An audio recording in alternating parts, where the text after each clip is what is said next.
카이퍼가 화란의 자유대학을 세울 때 영역 주권 연설을 했잖아요. 맞습니다. 네, 네. 이런 얘기를 했더라고요. 우리 인간 삶의 모든 영역에서 만유의 주제이신 그리스도께서 나의 것이다 라고 외치지 않는 영역은 한치도 없다. 네, 영역 주권 알 것도 같은데 또 어렵기도 하거든요. 어떠한 의미죠? 예, 사실 가장 쉽게 설명하면 그 영역 안에서 뭐 정치면 정치, 경제면 경제, 사회면 사회, 학문이면 학문, 예술이면 예술, 그 영역 있잖아요. 그 영역 안에서의 그리스도인의 하나님 백성으로서의 어떤 책무, 책임 이렇게 이해하면 더 편하실 것 같아요. 예. 그리스도인으로서의 그 영역에서의 책임. 영역에서의 예, 예. 그렇게 이야기를 하시니까 네. 뭔가 그 영역에서 그 책임과 책무를 다 수임하기 위해서 뭔가 높은 자리에 올라가야 될 것 같고 예. 그래서 영향력을 끼쳐야만 그리스도인으로서 뭔가 이 영역 주권을 실현하는 것이 아닌가. 예, 맞습니다. 사실 한국교회에 가장 많은 오해 중에 하나가 그런 고지론입니다. 그 마치 하나님의 그 주권을 드러내는 데 있어서 정치 영역이면 마치 카이퍼처럼 총리가 돼야 된다든지 국회의원이라도 해야 된다든지 학문이라면 뭐 교수가 되고 아니면 사회 문화에서도 유명인이 되어야 되고 영향력 있는 지위에 올라야만 된다는 생각을 갖고 있고 사실 이런 고지론적 측면이 오히려 그 한국교회 카이퍼를 좀 인기 있게 하고 알리는데 기여한 측면도 있어요. 왜냐면 우리 부모님들이 자녀들을 좀 이렇게 그렇게 이왕이면 영향력 있는 사람을 키워내고 싶어 하잖아요. 예, 네. 그렇죠. 그런데 카이퍼의 본인은 그 영역에서 워낙 또 활동적이고 뭐 워낙 그 잘했기 때문에 그런 영향력 있는 위치에 올랐지만 사실 카이퍼는 어느 위치에 있든 사실 열매가 있든 없든 여부에 관계없이 사실 그런 책무는 그리스도인으로서 마땅히 지어야 할 것이라고 생각을 많이 했고요. 본인도 사실 처음부터 정치 영역에서 성공했던 것이 아니고 정치 영역에 처음 가가지고 막 그 정치적 현안에 막 성경 본문 인용하고 막 그랬었어요. 그래서 막 바리새인이라는 비판도 받고 뭐 개신교 교황이냐 막 비아냥도 받고 본인도 많이 힘들었습니다. 사실 정치 영역에서 포기하려고도 했었거든요.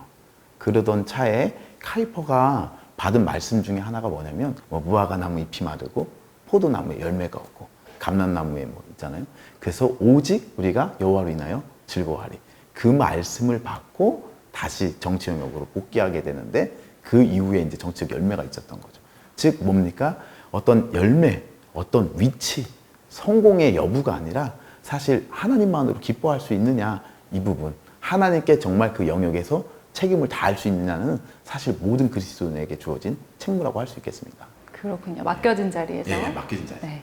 또 카이퍼 하면 또 다양한 또 오해들이 있을 것 같아요. 예. 그런 고지론적인 것뿐만 아니라 또 예. 어떤 오해들이 있을까요? 가장 큰 문제가 뭐냐면 그 카이퍼의 영역 주권이나 기독교 세관이 진영 논리 위에 쓰임 받을 때가 많아요. 특별히 정치적으로 이제 우리나라 같이 이제 양당제를 취하는 나라들은 이제 좌우로 편향될 수가 있는데 자신이 지지하는 그 정치적 입장을 마치 카이퍼가 이제 지지하는 거죠. 아니 사실은 카이퍼를 잘 활용해서 자기가 지지하는 그 진영을 대변하는 것으로 사용할 때가 너무 많이 있죠. 그 두 부분, 아까도 얘기했던 고지론이나 진영 논리가 카이퍼를 가장 오해하게 만드는 시급하게 시정되어야 할 요소라고 생각하고 있습니다.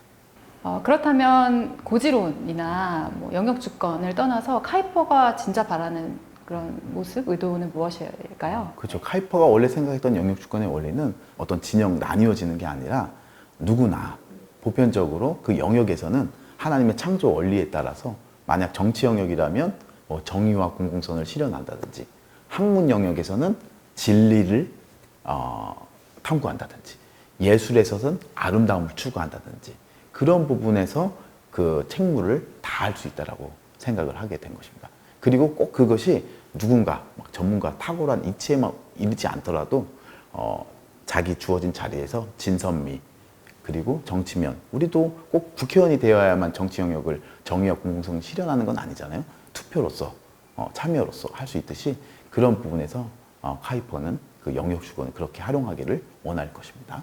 네, 그렇다면 성경과 카이퍼가 어떻게 연결될 수 있을까 궁금해지는데요.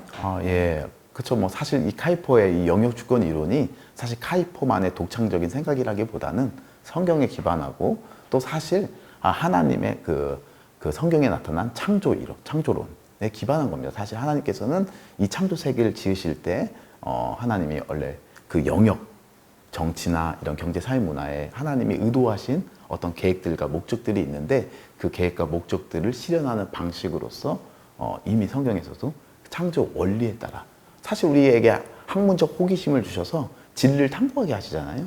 마찬가지예요. 그런 식으로 우리 카이퍼는 그런 성경적 그런 원리들을 잘 이렇게 구체화하고 그거를 약간 실행시킨 그런 인물이라고 생각하시면 되겠습니다.